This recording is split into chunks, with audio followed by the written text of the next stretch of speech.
함께 살펴보고 있습니다. 오늘의 본문 4장 25절부터 5장 2절까지의 말씀은 지난주에 살펴본 옛 사람을 벗고 새 사람을 입으라 하실 때 그때 의미하는 새 사람을 입으라. 그러면 새 사람은 어떤 사람을 말하는가를 다루고 있습니다.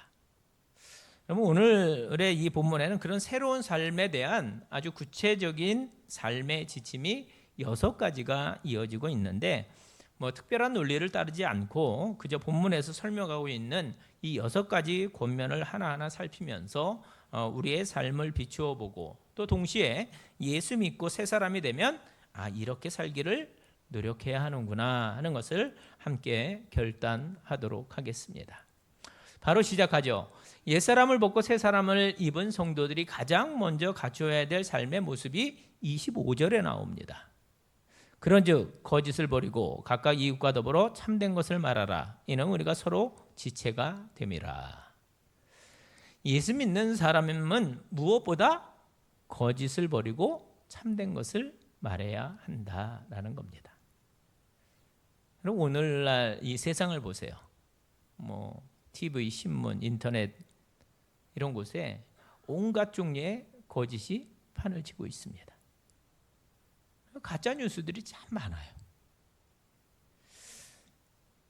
저도 종종 속곤합니다.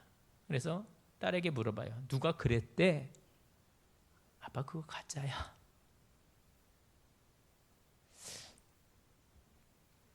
수없이 많은 거짓들이 우리의 주의를 끌면서 우리를 속이고 있습니다.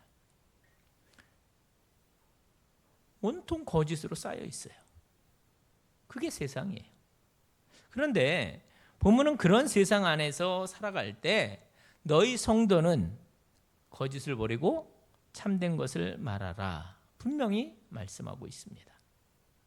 왜요? 우리는 예수 믿고 옛사람을 벗은 새 사람 하나님의 자녀이기 때문이라는 겁니다. 여러분 다른 이유가 없어요. 예수 믿는 성도이기 때문에 거짓말하지 말라는 거예요. 그리스도인이란 성도란 그 정도 세상의 무게는 선으로 감당해내는 존재라는 겁니다. 여러분 성도에게 있어서 정직은요 이거 해야 되나 말아야 되나 이런 고민거리가 아니에요. 당연한 겁니다. 여러분 30-40년 전만 해도 저 예수 믿는 사람입니다. 그러면 사람들이 어떻게 했어요? 잘 믿어줬습니다. 예수 믿는 사람은 착하다. 거짓말하지 않는다. 근데 이제는요 그 말을 하기가 부끄러운 세상이 되었어요. 참 비참합니다. 왜 그럴까요? 너무 많은 성도들이 또 너무 많은 중직자들이 너무 많은 목회자들이 거짓을 말하고 거짓을 행하면서 살아왔기 때문에 안색 한번 바꾸지 아니하고 거짓을 말합니다. 요즘 전 세계에서 맹위를 떨치고 있는 소위 성공복음, 이 번영신학이라는 게 있습니다.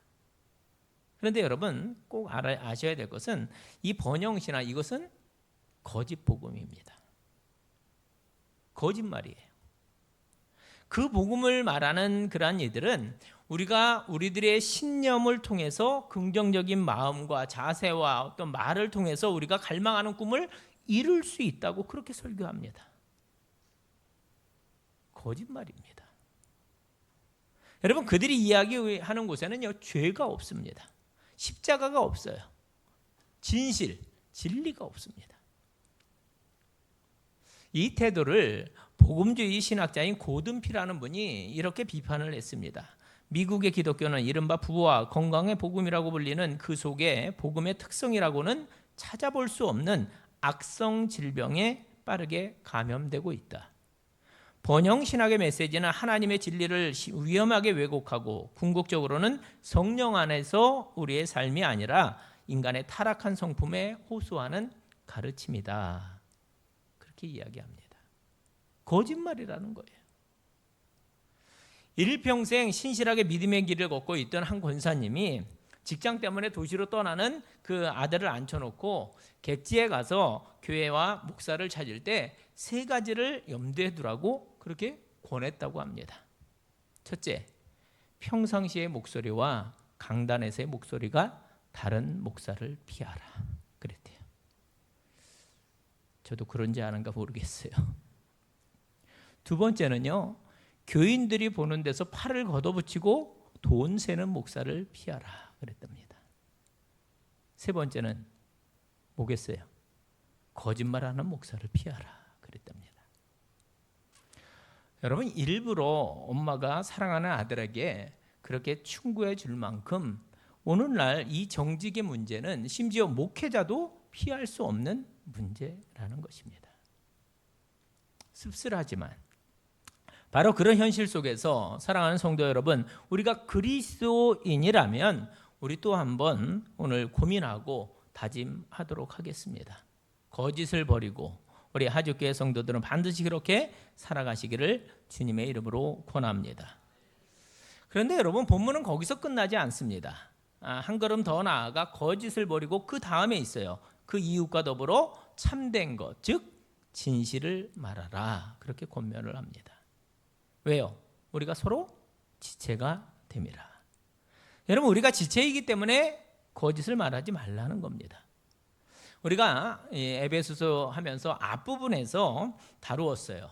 우리는 예수 그리스도를 머리로 삼은 그분의 몸, 그 각 지체를 이루는 그런 지체들이므로 서로 간에 진실을 말하는 게 너무나도 당연하다는 겁니다.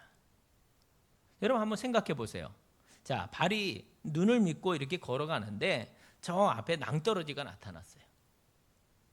그런데 이 눈이 흑심을 품고는 거짓을 말합니다. 길이 탄탄대로네. 1시간 정도 그냥 쭉 가야 되겠어. 어떻게 되겠어요? 둘 다 큰일을 만나는 거예요. 죽는 겁니다. 우리가 서로 지체가 됨이라가 바로 그 뜻입니다.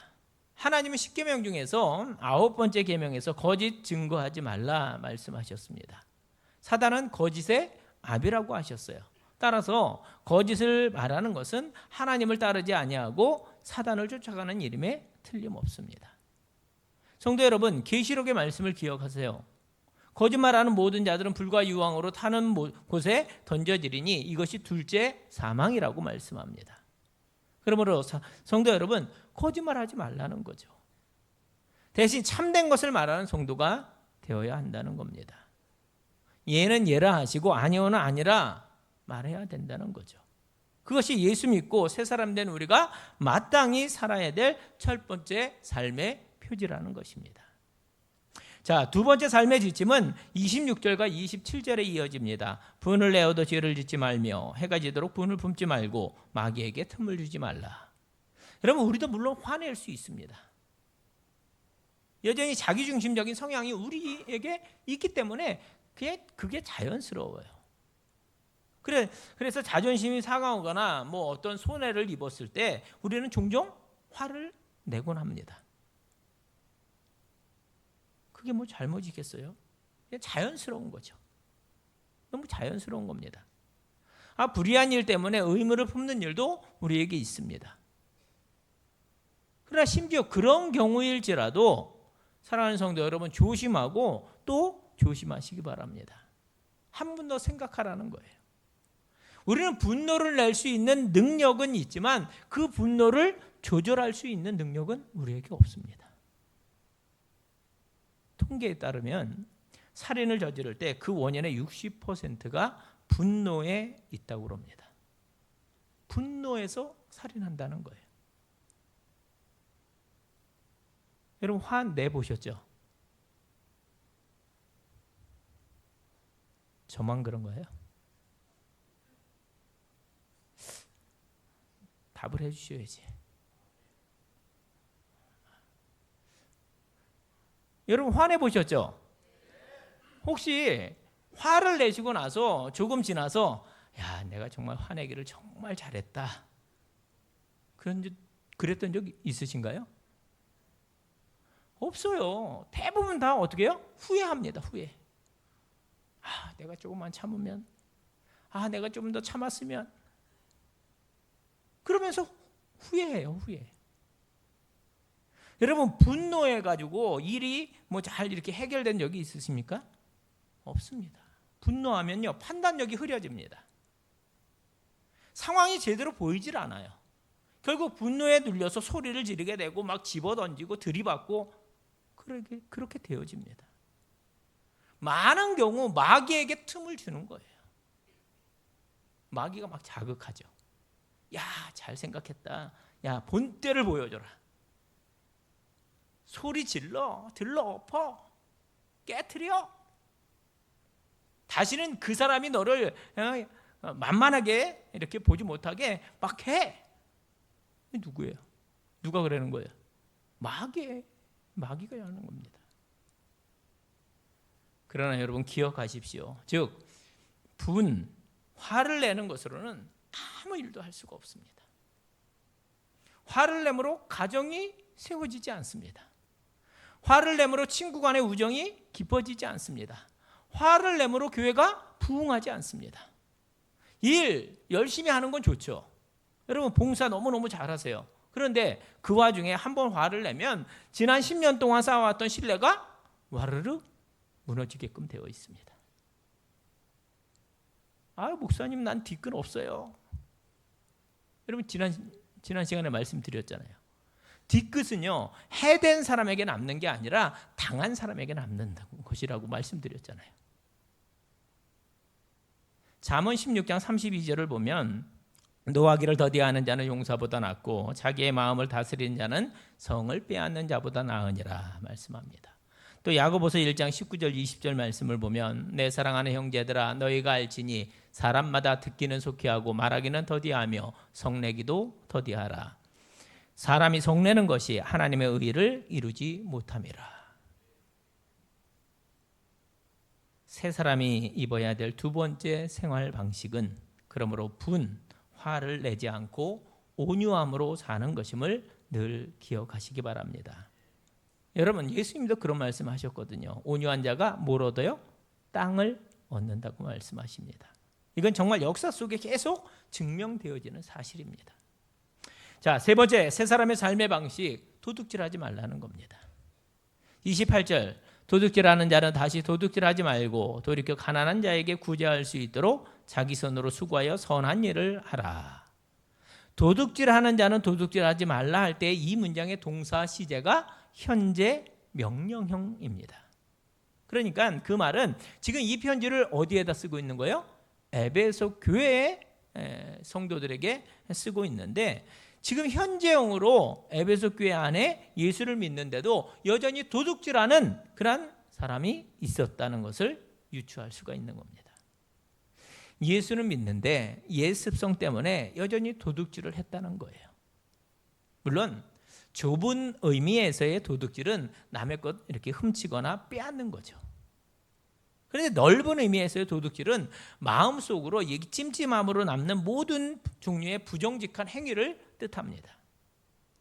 은근히 뇌물을 주고 받는다든지 공금을 유용한다든지 어떤 직위를 이용해서 부당한 이익을 취한다든지 또 압력을 가해서 남의 것을 빼앗는다든지 갑질이죠, 갑질. 이게 다 도둑질에 해당된다라는 거죠. 거꾸로 어딘가 취직해서 일하는 일꾼이 성실하게 일하지 않고 성실하게 일하지 않고 보수를 받는다든지 또 반대로는 주인이 일꾼에게 정당한 품삯을 주지 않는 이런 것들 다 도둑질입니다. 나아가 하나님의 것을 도둑질하는 이도 있어요. 그러면 안 된다는 말씀입니다. 사실 여러분 10계명 중에 8번째 계명이 뭐예요? 도둑질하지 말라입니다. 성경은 계속해서 출애굽기 20장, 레위기 19장, 또 신명기 5장, 잠언 9장 등등 반복해서 이 도둑질을 금하고 있습니다. 예수님도 마음에서 나오는 죄의 목록들 가운데 도둑질을 포함시키셨습니다. 바울도요. 유대인들의 위선을 고발할 때 도둑질하지 말라 선포하는 내가 도둑질하느냐라고 비판을 합니다. 나아가서 하나님 나라를 유업으로 받지 못하는 죄들이 쭉 나오는데 바로 이 도둑질을 포함시키고 있다는 사실입니다. 그만큼 도둑질은 심각한 것이다. 그것 어떻게 하라고요? 하지 말라.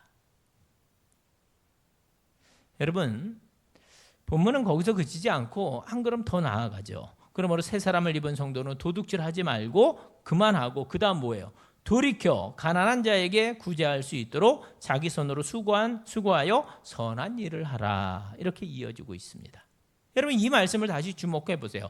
돌이켜 가난한 자에게 구제할 수 있도록 자기 손으로 수고하여 선한 일을 하라.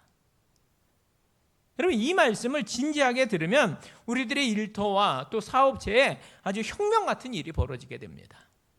왜? 일하는 목적이 바뀌기 때문에 그렇습니다. 여러분, 예수를 믿고 옛사람을 벗고 새 사람이 되는 사람은 단순히 그냥 도둑질을 안 하는 것, 이 정도가 아니라 일할 때 나뿐 아니라 남들, 가난한 이들을 염두에 두고 그들의 구제까지 위해서 열심히 일하라. 이 권면의 말씀을 우리에게 하고 있는 겁니다. 여러분, 물론 이 이야기는 자본주의 사회에서는 별로 매력적인 말씀이 아니죠. 당연히 내가 먼저고, 당연히 내가 손해를 보지 말아야 하고, 당연히 내가 더 많이 쌓고 모아야죠. 그러나 하나님을 주인으로 고백하면서 정말로 신본주의로 살아가는 이들에게 이 말씀은 너무도 당연한 내 삶의 한 부분을 비워놓아야 될 그런 말씀이 되어지는 것입니다. 여러분, 오늘 우리가 직장 생활을 하고 사업을 하고 이런 모든 것의 목적이 그냥 단순히 돈 벌고 나를 위해 모으는 데 있지 않음을 여러분 기억하시기 바랍니다. 여러분, 이게 여러분 별로 좋아하지 않는 문장이라는 건 제가 알아요. 근데 예수 믿고 새 사람이 된 사람은 거기에만 있지 않다는 것을 기억하라는 겁니다. 새 사람을 입은 이들에게 있어서 목적은 한 걸음 더 나아가서 필요 가운데 있는 다른 이들을 돕기 위해서 거기까지인 줄로 믿습니다. 나만을 위함이 아니라 내 자녀들만을 위함이 아니라 그 일을 통해서 결국 선한 일을 하기 위함까지다라는 그런 말씀입니다. 여러분, 열심히 일하시고 땀 흘려 저축하시고, 그런데 그 모든 여정이 내 가족 돌보고 내 노후를 준비하고 내 후손에게 유산을 물려주기 위해서만 일하고 돈 버는 인생이 되지 않기를 바랍니다. 그것만 위해서 일하면 우리들의 인생을 통해서 우리가 보고 누리고 섬길 수 있는 건 딱 거기까지예요. 거기까지. 우리 함께 기억하겠습니다. 주님의 은혜로 구원받고 또 새 사람을 입은 성도는 단순히 먹고 살기 위해서만 일하지 않습니다. 진지한 성도는 단순히 이 땅에 쌓아놓기 위해서만 기업을 경영하지 않습니다. 성도는 선한 일을 위해서 일하고 사업하는 줄로 믿습니다. 여러분이 바로 그런 분들이 되시기를 간절히 바랍니다. 그러실 분 계실 것 같아요. 목사님, 저도 정말 그러고 싶은데 목사님도 아시잖아요. 요즘 상황이 먹고 살기가 너무너무 힘들어요. 여러분, 분명히 우리들 가운데는 그렇게 반응하실 분이 계실 겁니다. 그분들은, 그 형편에 계신 분들은 이 설교로 인해서 마음 상하지 않으시기를 바랍니다. 대신에 오늘의 형편은 그렇지만 앞으로는 그렇게 할 수 있는 형편과 처지와 믿음을 달라고 여러분 기도하시기를 간절히 권합니다. 하나님, 이왕이면 주시는 축복을 구하는 저의 이유가 단순히 그냥 제 가족들만을 위한 것에 머물지 않게 하시고 제 눈을 뜨게 해주셔서 도움이 필요한 가난하고 불쌍한 주변의 사람들, 복음이 필요한 선교지의 사람들까지도 보이게 해 주시옵소서. 실제로 그 일 주저없이 할 수 있도록 제게 도구로서의 물질을 좀 더 허락하여 주시옵소서. 조금씩 그 일에 눈뜨고 훈련하며 자라나게 하옵소서. 그렇게 기도하시기 바랍니다. 여러분, 축복합니다. 그래서 우리 하주교회는 그런 선한 일을 위해서 땀 흘려 일하는 성도들이 가득하고, 또 그래서 하나님의 그 부으심과 축복 때문에 우리 교회는 재정 걱정 없이 선교하고, 재정 걱정 없이 사람 키우고, 또 재정 걱정 없이 가난한 이들을 마음대로 구제하고, 그런 멋진 그런 교회로 세워지게 되기를 간절히 소원합니다. 믿음으로 아멘 하신 분들에게 그런 놀라운 일에 축복의 통로로 참여하는 일이 있게 될 줄로 믿습니다. 자, 이어지는 29절, 우리들의 관심을 이런 선행에서 이제 우리들의 말에게로 옮기고 있습니다. 29절 말씀 보시죠. 무릇 더러운 말은 너희 입 밖에도 내지 말고 오직 덕을 세우는데 소용되는 대로 선한 말을 하여 듣는 자들에게 은혜를 끼치게 하라. 이렇게 말씀합니다. 여러분, 이게 무슨 말이죠? 구원받은 성도라면 이제는 악한 말, 욕, 더러운 말, 불건전한 말을 하지 말라는 겁니다. 비웃는 말, 냉소적인 말, 음란한 말, 비꼬는 말, 다 여기 포함되는 거죠. 그런 거 하지 말라는 거예요.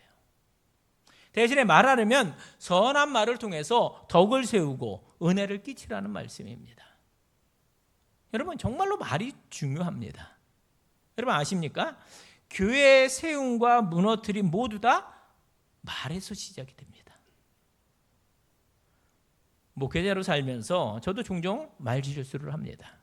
그런 뜻이 아닌데 그만 다른 어떤 누군가의 약점을 건드리는 언어로 표현되기도 합니다. 가끔은 이 강단에서 사용하기에 적절치 않은 용어가 나갈 때도 있어요. 혹시 여러분 저의 부적절한 그런 말실수 때문에 상처받은 분이 계시다면 이 기회를 빌어서 용서를 구합니다. 말을 줄이고 제 입술에 파수꾼을 세우는 것이 저에게도 필요해요. 잠언에 보면 우리가 하는 말 중에 칼로 찌른같이 함부로 사용되는 것이 있다라고 이렇게 되어 있습니다. 칼로 찌르는 것 같은 말이 있다는 거예요. 반대로 지혜로운 자의 혀는 양약과 같다라는 말씀도 나옵니다. 좋은 말인 거잖아요. 별 생각 없이 한 말인데 그것이 다른 분의 가슴을 난도질하는 그런 말이 될 수 있고, 반대로 우리의 말 한마디가 사람을 세우고 교회를 세우는 그런 통로로 사용될 수 있다라는 것입니다. 그런 분이 계셔요. 모든 일에 열심히 하시고 봉사도 많이 하시고 심지어 헌금도 힘에 지나도록 하시는데 꼭 한마디 말로 자기가 수고했던 그 지난 모든 것들을 다 쏟아버리고 무너뜨리는 그런 분들이 계십니다. 참 안타까워요. 여러분 정말로 말을 삼가 조심하는 지혜로운 성도들이 되시기를 부탁을 드립니다. 예수님께서는 마태복음 12장 36절 37절에서 이렇게 말씀하십니다. 내가 너희에게 이르노니 사람이 무슨 무익한 말을 하든지 심판날에 이에 대하여 신문을 받으리니 내 말로 의롭다함을 받고 내 말로 정죄함을 받으리라. 예, 주님 앞에 서는 날 우리가 그동안 했던 모든 말들에 대해서 하나님의 엄중한 심판이 있을 것이라는 말씀이죠. 그러므로 우리는 이 말씀을 마음에 담고 말을 조심해야 될 것입니다. 대신에 이렇게 하래요. 29절 하반절 보면 오직 덕을 세우는데 소용되는 대로 선한 말을 하여 듣는 자들에게 은혜를 끼치게 하라. 따라해 주시죠. 선한 말을 합시다. 덕을 세우는 말을 합시다. 은혜 되는 말을 합시다. 여러분 그 말에 권세가 있음을 믿으시기 바랍니다. 우리는 예수 믿고 새로운 몸을 입은 새 사람들입니다. 그러면 소극적으로는 더러운 말을 하지 않고 적극적으로는 선한 말, 격려하는 말, 은혜를 끼치는 말을 해서 여러분의 가족들과 자녀들과 주변에 있는 그런 성도들과 교회를 든든히 세우는 그런 복된 성도들이 되시기를 바랍니다. 한번 해보실까요? 옆에 있는 분 보시고 진심으로 한번 해보시죠. 오늘 참 얼굴이 좋으십니다.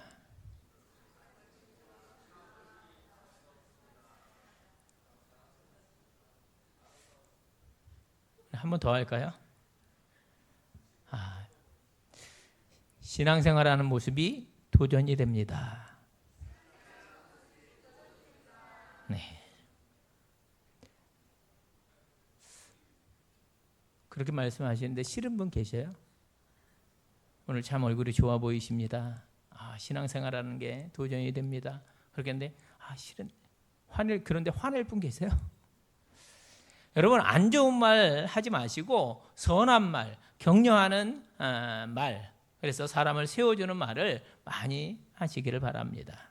여러분, 이어지는 30절을 보면 하나님의 성령을 근심하게 하지 말라. 그 안에서 너희가 구원의 날까지 인치심을 받았느니라 말씀합니다. 여러분, 우리는 저 앞에 1장에서 예수를 믿는 순간에 성부 하나님의 축복, 성자 예수님의 축복, 그리고 성령 하나님의 축복의 말씀을 할 때, 내가 예수를 믿을 때 성령님께서 내게 들어오셔서 나를 인쳐주시고 구원의 보증이 된다, 이 말씀을 우리가 함께 배웠습니다. 맞습니다. 성령님이 우리를 중생케 하시고 구원의 보증이 되어주시고 내가 하나님의 자녀라는 그 사실을 확증해 주셨습니다. 또 성령님이 하시는 일은 나를 위해서 지금도 중보하시며 내가 힘들 때 나를 위로해 주십니다. 그런데 그런 좋으신 성령 하나님을 우리가 근심케 할 수 있다는 거예요. 그래서 하는 말씀입니다. 성령을 근심하게 하지 말라. 여러분, 주의해야 될 사실은 우리 한국어 성경에는 드러나 있지 않지만 원래 이 30절의 헬라어 원문은 그 앞 29절과 30절 사이에 그 이어지는 그리고라는 접속사로 시작됩니다. 그러니까 이 문장은 앞에 나오는 문장에 이어지고 있다, 이어지는 말씀이다라는 거죠. 그 앞에 나오는 말씀이 뭐였습니까? 말에 대한 말씀이었어요. 그러므로 내가 거짓을 말할 때, 남에게 상처 주는 말을, 악한 말을 할 때, 그때 내 안에 계신 성령님이 어떻게 되신다고요? 슬퍼하고 근심케 된다는 거예요.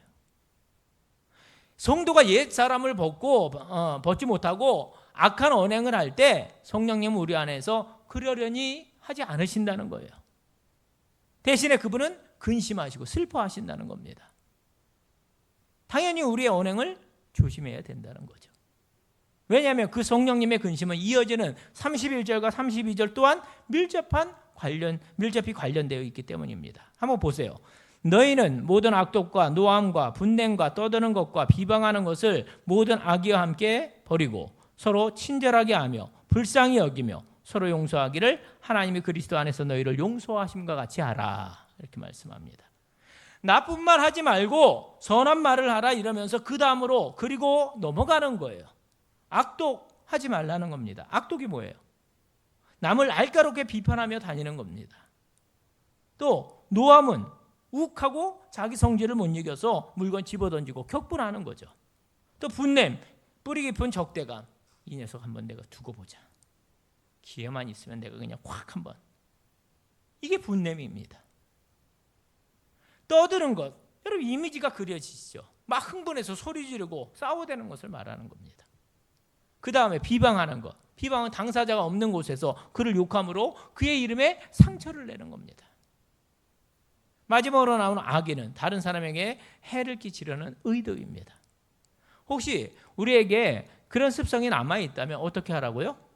내어 버리라는 겁니다. 그렇지 않으면 어떻게 해요? 성령이 근심케 한다는 거예요.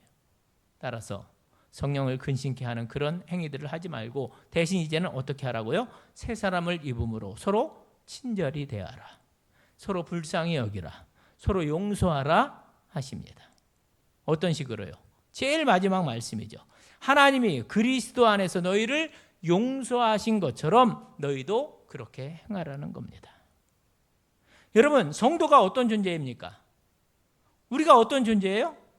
하나님의 긍휼하심과 용서하심을 이미 경험한 자들입니다. 아멘? 그러므로 그 어마어마한 1만 달란트를 탕감받은 우리들이니까 너도 마땅히 100데나리온 그 소액을 어떻게 하라고요? 탕감해 주라는 거예요. 그게 뭐예요? 친절과 긍휼과 용서입니다. 혹시 지금 이 말씀 쭉 들으셨는데 아직 하나님 저는 못합니다, 아무리 그래도 나는 저 양반 절대 용서 못합니다, 아무리 그래도 그 양반 나에게 행했던 그 일, 그 상처 내가 되갚아주기까지는 정말 내가 눈 감을, 그러지 않고는 내가 눈 감을 수 없습니다. 이런 생각이 은연중에 있으시다면 이 시간 성령님께서 그런 분들을 붙드시고 역사하셔서 그 마음을 녹여주시고 변화시켜 주시기를 간절히 기도합니다. 여러분 잘 들으세요.